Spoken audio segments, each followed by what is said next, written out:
بسم اللہ الرحمن الرحیم۔ السلام علیکم ورحمۃ اللہ وبرکاتہ۔ آج کے لیکچر کا آغاز ایک اچھی بات سے کرتے ہیں۔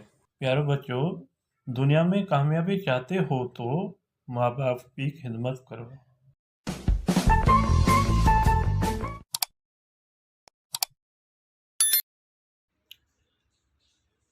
جی اسٹوڈنٹ، سندھی کے الفابیٹ میں اور اردو کے الفابیٹ میں 12 الفاظ ایسے ہیں، حروف ایسے ہیں جن کا تلفظ تو اردو اور سندھی میں ایک ہے، لیکن ان کا لکھنے کا طریقہ یعنی شکل الگ ہیں۔ وہ یہ ہیں: بھے،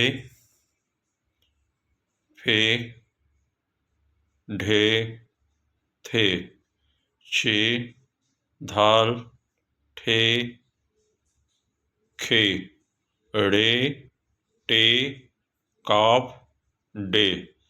یہ آپ کے 12 الفاظ ایسے ہیں جو لکھائی میں اردو کے الفابیٹ میں الگ لکھتے ہیں اور سندھی کے الفابیٹ میں الگ لکھتے ہیں۔ مجھے امید ہے تو آپ کو یہ سمجھ میں آ گیا ہوگا۔ اللہ حافظ۔